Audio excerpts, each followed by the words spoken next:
Welcome to At the Table with the Shenandoah Valley Partnership. This is a new format. It's evolved from our traditional cooking show. We're not leaving it behind, but we're sort of relegating it to second place. And we would love your feedback on this. Frankly, there was only so much that we could cook within an hour's time in the region that we could continue on the path that we were with the cooking show. So welcome.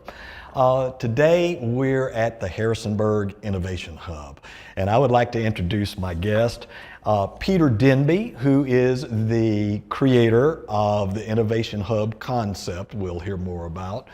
And then Keith Holland with JMU. He is the Associate Vice President for Research and Economic Development Innovation. And then Leigh Evans, who has dual roles. She is with Research to Impact in what I'm just going to call READY, because I can't say it all again at one time, but also the Executive Director of the Shenandoah Valley Technology Council. Yes, so thanks for being here. Peter, I will start with you. Hey, Jay. Okay, Peter is I'm going to introduce him as a serial entrepreneur. He doesn't claim to be that, but he has been.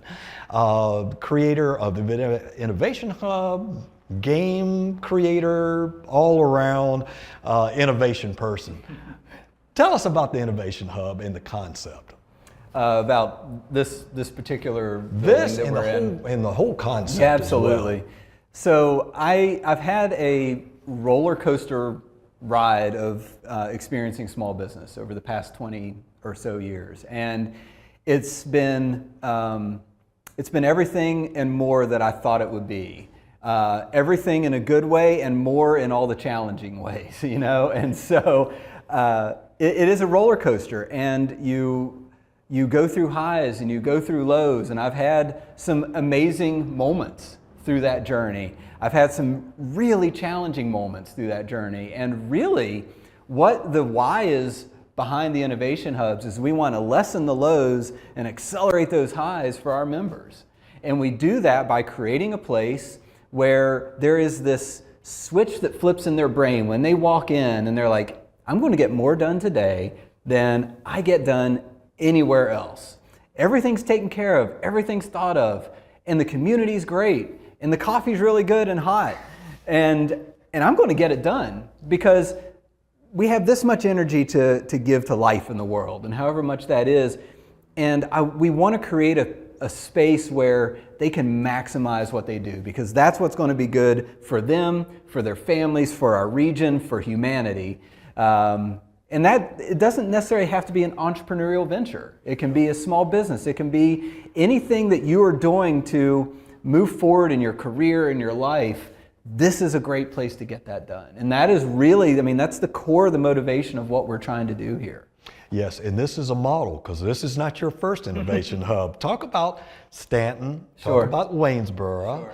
And again here, and how this plays in with partners, the community, Okay. and where you're trying to take this. Absolutely. Because then this involves our other guest as well. These wonderful people.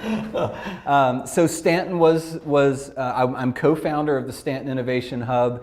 It was born from an idea. I was at a business plan competition in Stanton, and all these amazing ideas were coming out of the woodwork, all these people, and I was like, man, what if we could just get all this energy under one roof and give them give them the coffee and the printers and the electricity and the fast internet and just let them go so they could open their laptop and get to work. I was like, man, that would be really amazing in this town. Could Stanton support this? And for all intents and purposes, the answer was heck no. Why would a 30,000 square foot innovation hub work in a town of 25,000 people? And it's because they didn't know the magic of the Shenandoah Valley and of Stanton. And so I'm co-founder of that. We purchased the building, we renovated it. It's been open since we opened it in the middle of the pandemic. Yes. October of 2020. That was an adventure. Talk about a roller coaster. Yes. Yeah. And currently we've been fully occupied nearly since opening. There are over 120 companies that call it home. It's this little economic engine for downtown. It's an amazing place to go. And it was an incredible lift and an incredibly hard project to bring to life. And I can't say this personally, but I understand from childbirth, you kind of you don't remember all the difficult parts, you just remember the joy, and I think I'm a little guilty of that, because here we did it again. Don't remember all those birthing pains of getting it up and running. So my team and I really built a good system in Stanton, and it made a lot of sense to take that system and that culture and that impact that the building and the project's creating and bring it to other regions within the Shenandoah Valley that I call home, that I love, that has so much, it has this aura of collaboration and of possibility, and we have incredible partners like these two that help get behind an idea, and they're like, yeah, this would make a lot of sense. Let's rock this thing. Yeah, well, this program is about innovation and technology, which is a great, that was a perfect segue, Peter. Thank you. Into Keith and Leigh. Keith, talk about why you have a presence here in the Innovation Hub. Leigh is doing the same thing, and how this works, because it's more than just innovation, it's also a community center as well.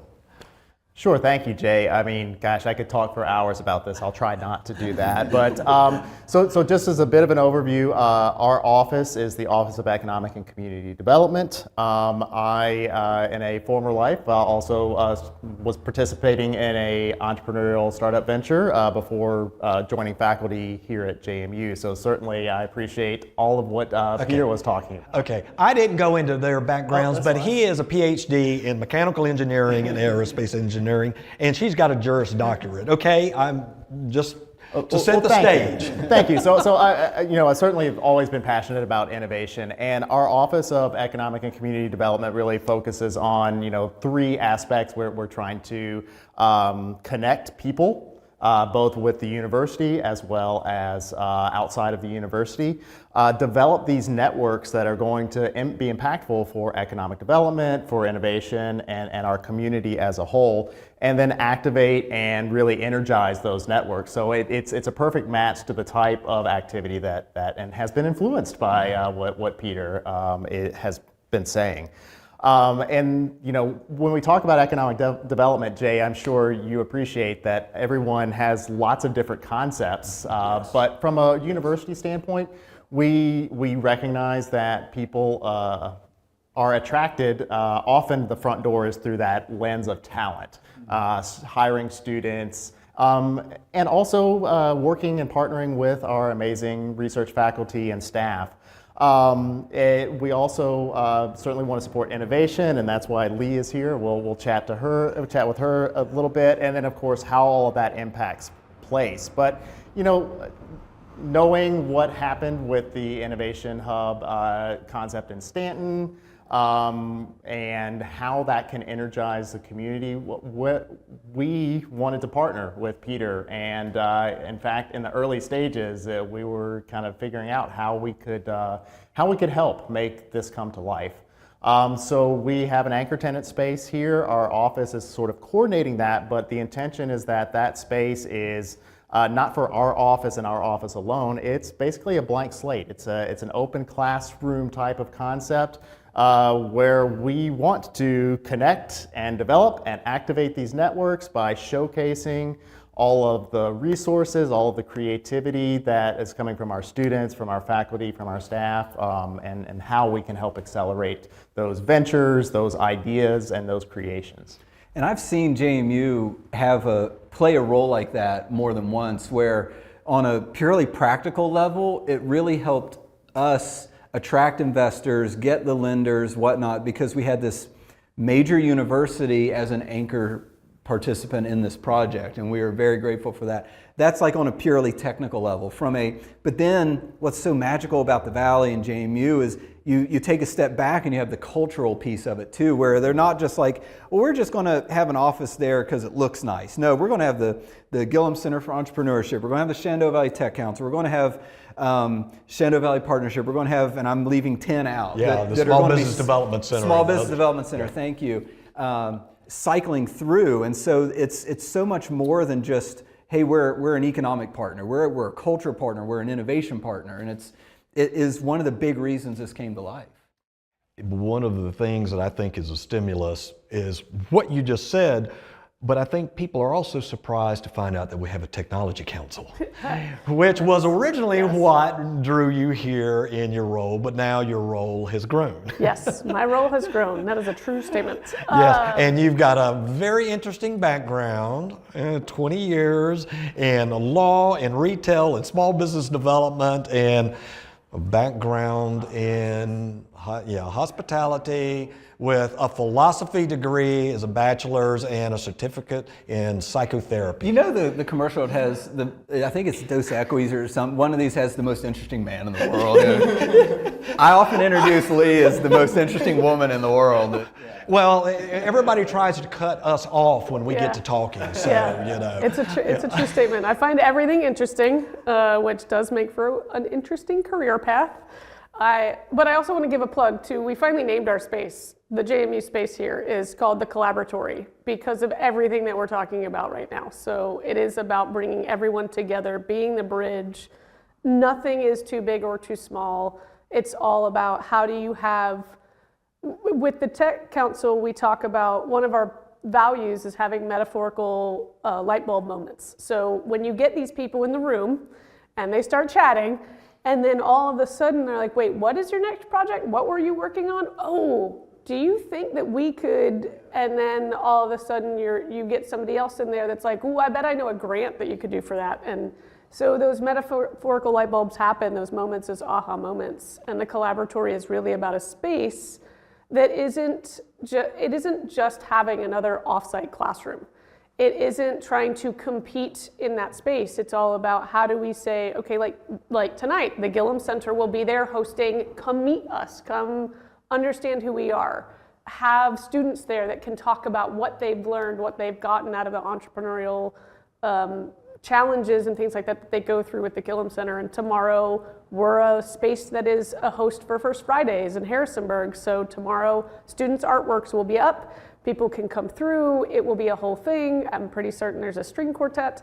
So it's really this incredible space. And the Tech Council, with my role being that both, is that I have the opportunity to look at these foundational companies that we have in the Valley, the Cadence, Interchange, Dynamic, all of these folks that are our staple employees that we can pull in our students to. We can have this space, like Dynamic is currently doing a challenge with X Labs and working through things. There's just all these opportunities that having this dual role allows me to build the bridge naturally.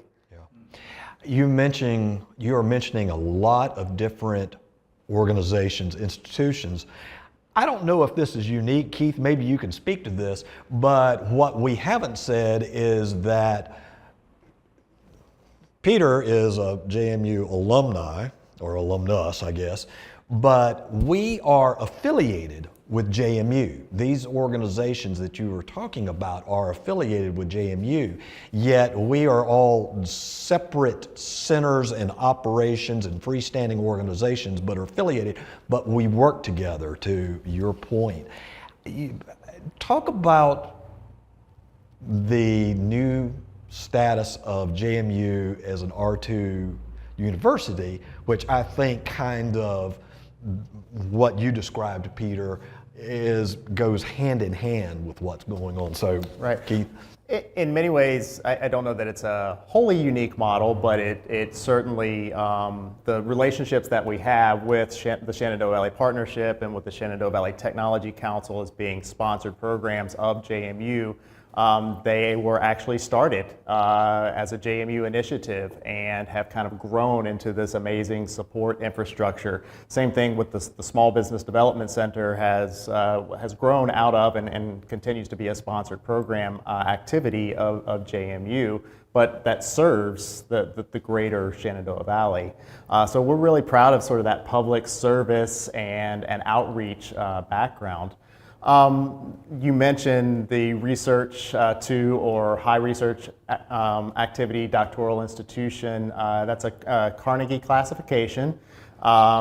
We were designated that a few years back, and just quite frankly, that designation, it means that we produce a certain number of dollars in research expenditures, and we have a certain number of PhD graduates. I mean, that's really the baseline that those classifications are based on.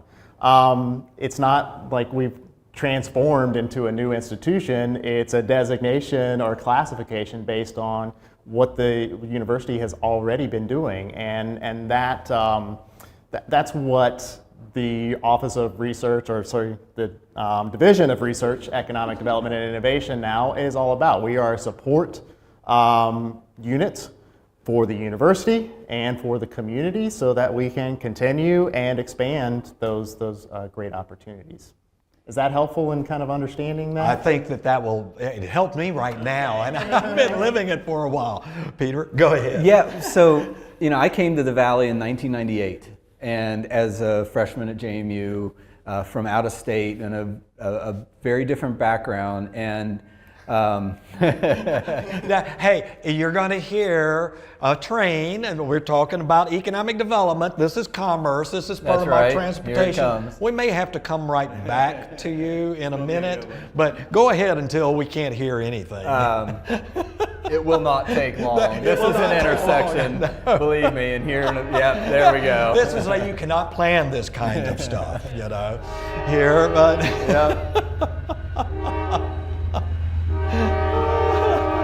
I love watching it through this window right here. It's just so close, and it's really cool.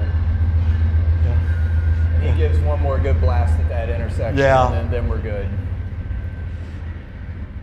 See, this is the bedrock of economic development as we see it. This was once a Wetzel seed building. Seed building, and it was to serve the agriculture community. Yep. See, we can work back in agriculture and food and then I can throw in, well, now it's where we're seeding businesses and they're sprouting and growing, and I can make all sorts of fun parallels. Oh, you're a lot better than I. But so, the Innovation Hub is a for-profit organization. And so it really that almost requires us to take a additional level of scrutiny and due diligence because we're not a grant-funded organization. And so it has to be in a place that it's going to work. And so coming here in '98, evolving until now, I've seen the impact that JMU has had, that Bridgewater's had, that EMU has had, that Blue Ridge has had, that all these amazing schools in this area have had for the Valley to really lift it up.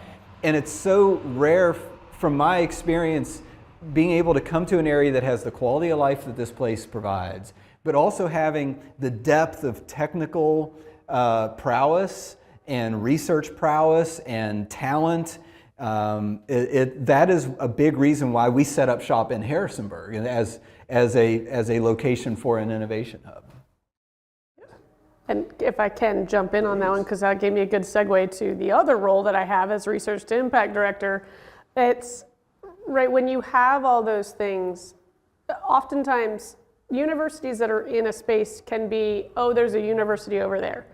But the whole point of READY and the Office of Economic Development is that we can get to this place of bridging out into the world and understanding that just to Peter's point, all of those universities, colleges, everything, the amount of resources and talent that you have at your fingertips between the faculty, the staff, and the students, it's an incredible opportunity to bring them into the community and say, hey, how can we go further together? Like, how can we build this up together? And when you have a space like this, like, one of the architectural design students are helping Peter build out the green space, like, right? So we have these incredible it's like we're all problem solvers, not problem havers, to quote my sister. And it's just this really great opportunity because what happens here is that everybody looks at everything and says, I mean, we can figure that out. Like, and it's small enough community that if you don't know somebody within 2 phone calls, you've got the connection you need, like, right? If you think about just the 4 of us in this room at this point, I mean, if we're gonna be quick to say, I don't know, but I can get you on the phone with the right person and then just watch magic happen. And Leigh, I think that's an important part. When Leigh was onboarded with the Tech Council, we kind of worked together in that role because of the sponsored program relationship. We quickly realized that there was synergy with the traditionally called technology transfer role.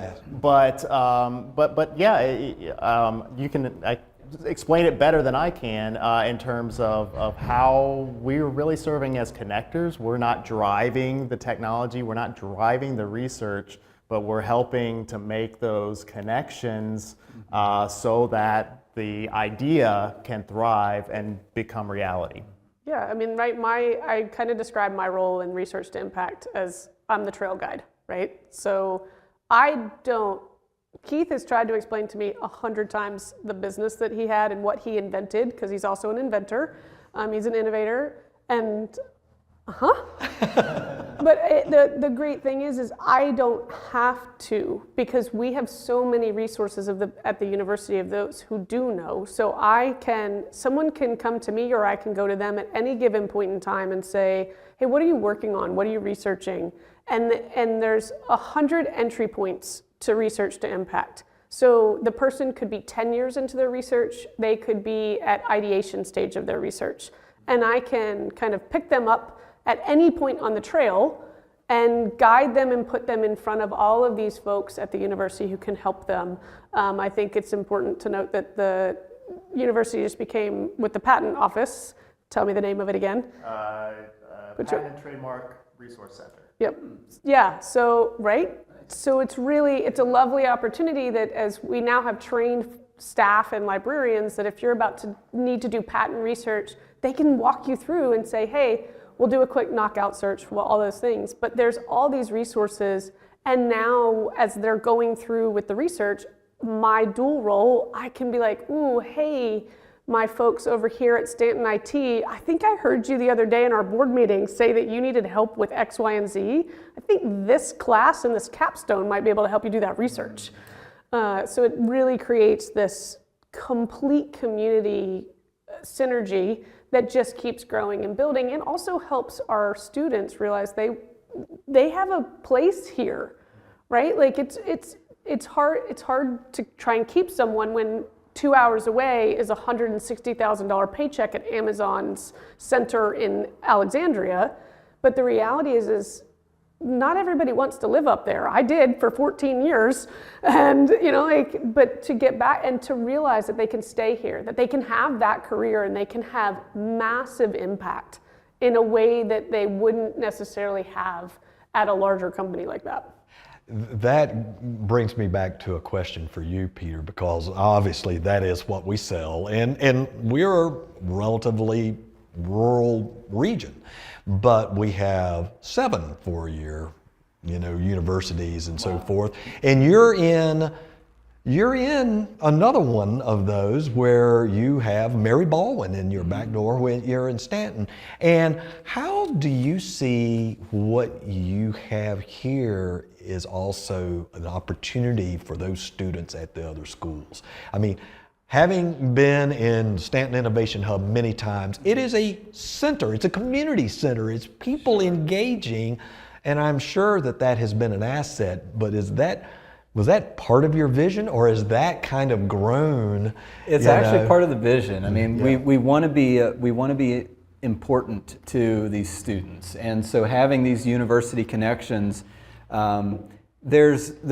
it's one thing to sit through a business class and study the textbook and understand it conceptually. It's quite yet another to do the thing, do the business, and what we provide, in my opinion, is a conduit and a pathway for them to transition from studying about it to do it. So maybe not every student wants to go start their own business, but there is no harm with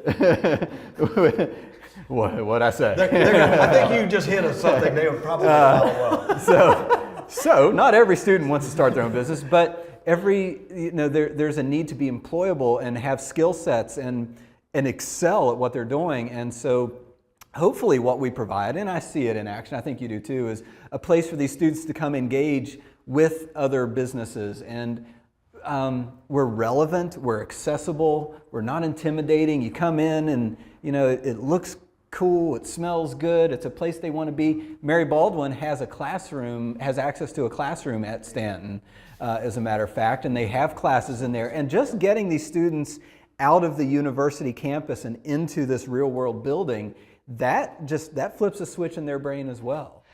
Thank you for bringing that up, and I'm going to turn that over to you because that is something that I think the universities in general, but something that JMU is really working on is sort of that workplace environment. I'll let y'all take it away.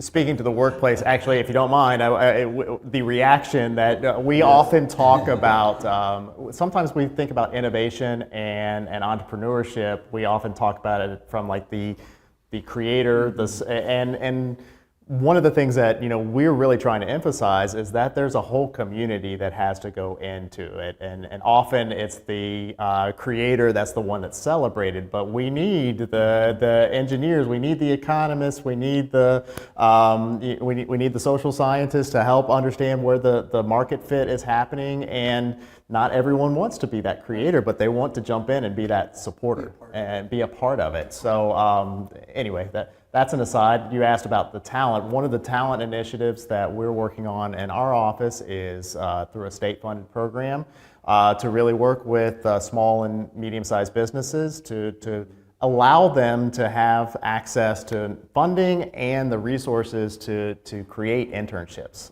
So oftentimes that is a barrier to the awareness that a lot of our students, we often hear that students want to stay in the area, but they just don't know where they could be placed, where they could fit in. And providing access to internships, growing the internship pool can help with that. That is the VTOP, the Virginia Talent and Opportunity Partnership Program. Which is also another program that is aligned with Ready, but it follows from some things that JMU is already doing. You mentioned the X Labs earlier, and they describe it best as internships reimagined. And they're taking on solving solutions from the business community. You want to expand upon that a little bit, because it also follows in what Peter sees in person in his operations. Right, and that's a good point too. Innovation is not always about the individual too. Innovation happens in our industries and businesses, and that is a perfect example. The Reimagined Internship Program was a program piloted by a couple of companies in partnership with JMU X Labs, and basically what they did was they set up a cohort class. Worked very closely during the spring semester with their partner, with their corporate partner, to address a challenge that corporate partner was having. And they all kind of really gelled, and they used that spring semester to establish teams and frameworks of operation and really understand the problem. And then as a cohort, they went and worked at location with the partner during the summer. So the real innovation in that is kind of doing the pre-work and setting them up for incredible success during their internship, and of course some of them have some employment opportunities after that. Yeah, and one of the most importance of that is that you can't, whatever goes through through the X Labs has to have multidisciplinary approaches. And one of the best things for those students is that they also they start with the fundamentals of teamwork. So they have a communication that they all agree on. Like there's all of it is so much more, I don't love the term soft skills, but it's essential skills in showing up, how to actually show up at work. And show up in a way that is, I see you, I hear you, and let's work together to get to what we're trying to achieve. in many ways, I see that as a scaled down version of what kind of naturally happens in your facilities in many ways. Yes, people will come in, and then people from different perspectives, when they start mingling in their co-working space and they start hitting, off of each other with ideas, hey, what are you doing? And it comes from the different sources, and I love what is happening in that regard. Yeah, I mean, I sit in the station, which is the main space of Harrisonburg Innovation Hub, like the kitchen, which, let's be really honest, where do we all sit at home too? Right. The kitchen. It's this perfect opportunity of, I do get a ton of work done. I am neurodivergent and really like shadow work because I want somebody else to be around but not talking to me. And so I get all this work done, but I also sit there, and as something does pop up, as these other folks are in the room and I hear these things, my brain is running through my Rolodex of things that I know are out there in the community. And I have, in how many days have we been open? You've been here like 2 months, and I have already introduced at least 3 partnerships for people that I'm like, this is something you told me, and this is something you told me, here, go forth.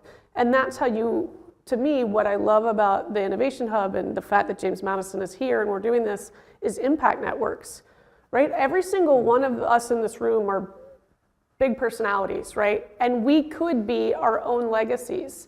But what we are all trying to do is not be the legacy. We're trying to leave a legacy of what is built and what is happening. And impact networks and what James Madison is trying to do here is not be the center of that network. It's to bow out, it's to make them and then watch it grow like a Jackson Pollock painting, because everybody starts to get to know each other and so we're not the 7 degrees to bacon, everyone else is. And it's a really incredible build that you get here when you have that, just sit there and like, oh, who are you? What do you do? Okay. All right, I can't top anything that's more articulate than that right there. Thank you, Leigh. Anything else for the group? And I saw Peter laugh when you were talking about big personalities, because he saw my entrance into the building unintentionally earlier today. We walked in like Kramer, it's fine. It was very, very Kramer. Very Kramer. Anything else? That question always, I know it's coming, and I never prepare for it. So y'all go first and come back to me. So, I mean, okay. When I first got here, I moved here a year and a half ago. But my background is that my family has been here since 1991 when my sister started at James Madison. And so I've been coming here for a really long time. Peter was actually the first meeting that I had of 111 individual meet and greets in the first 3 months I moved here, to try and get to know everybody in the Valley so that I could do my job as the executive director of the Tech Council. And I had no idea how this meeting was going to go, but we sat down and it was supposed to be 30 minutes, and an hour and a half later, we had just talked about the entire world. It happened the same with Keith, it happened the same with you, Jay. The first times I actually get to sit down, it's just so energetic and so impactful that then you start to realize, like, right, so started as the Tech Council, realized that we had all these synergies in what I could do with research to impact and what you needed. And Jay, our friendship and partnership just keeps building. Like, every time I see you, we learn more about each other, we find out more things.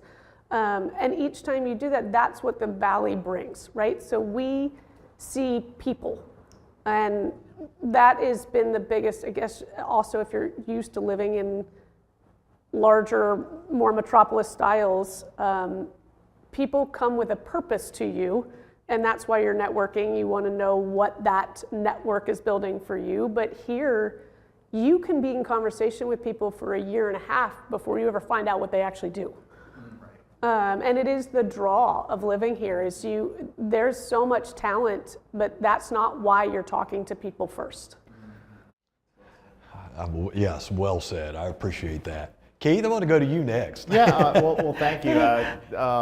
well said. I mean, I've been here in the area for 16 years, starting off as an engineering faculty. Loved just the atmosphere to raise kids and have my family. It's just such a great balance of life and so many fantastic amenities. We want to see this place thrive, and we are not. I think you said it really well, Leigh, about not building out that legacy. We just want to see everything in our community thrive. I think the final thing that I would say is universities like James Madison are large, and there are many front doors and ways to connect. We, with economic development and with R2I, are not trying to be the front door in any way, but we want to be here to help make those connections happen and create an environment where we can grow, thrive, and flourish. Well, I think the thing I would like to say, if there was anything else, is I want people to come visit the Innovation Hub. And when you're looking, if you're scouting the area, if you are traveling through and you need a place to work, this particular building is 25,000 square feet. We have 54 private offices, many of which are getting scooped up, but I'm always selling. Co-working space and all that. Stanton Innovation Hub, similar setup, a slightly larger building, laid out differently. It's a great opportunity to come and, from the time you walk into the door to the time you can be in your office, in your fully furnished office, working and getting onto your business, is measured in minutes, not days, months, or years. And so we provide everything you need. And as we expand to Waynesboro, you get access to all of these locations, and so that is also extremely powerful, because this is an amazing valley, and it's one valley, and business conducts up and down the valley, and so we hope to be a little bit of a conduit for that. So it is, you're seeing in this shot, you're seeing one room of hundreds in this building, and it's an amazing facility with staff and with resources, and this culture of really getting the work done. Can't emphasize that enough. You come here and you are going to get results. That's I want to invite people to come experience that for themselves. Yes, I agree. And Jay, I apologize. I do have one more thing that I wanted to say. Go right ahead. I can keep going. Wait, there's more. No, the space, the James Madison space here at the Innovation Hub is a bit of an experiment for us, right? And I would just invite anyone to say, what are you interested in? Nice. What are the resources that you're curious about? And how can we provide some of that programming to answer those curiosities? That was a great segue, because I was going to mention that the resources that Peter has provided has been very beneficial to the Shenandoah Valley Partnership in the past. We did our first recordings for our podcast in his studio. Yep. It allowed us to use his equipment, and we worked together. Fortunately, Peter and I have known one another before I ever got to the Valley. And it is a great way to do what you just said, Keith. It's that you offer that environment to come in and learn and grow and be a part of the community, and in an atmosphere that's very conducive to that. There's something special about this place, about the Stanton, about the whole Shenandoah Valley, and the way I describe it to people is we think in terms of yes. Like a lot of times ideas are floated and you immediately go into, well, this won't work because of this, and we think, well, yes and you walk in and our community manager, you pose a problem to them and they're like, well, yeah, we could work that out. So you only need this resource. Well, great. We're not going to put you in a round peg, square hole, some incompatible something. We're going to work with you, and I see that across the whole valley, from partnerships with universities and the schools and everything. Everybody's like, well, yeah, why not? I think we have a real solutions focused problem attitude solvers, here. Not problem havers. There you Right. go. Perfect. Exactly. Yeah. Exactly. Well, we hope that you have enjoyed this session and our first of At the Table with SVP and talking about technology and innovation. And you can tell that we all get along and want to do things. So we hope you enjoyed it, and we look forward to talking with you again.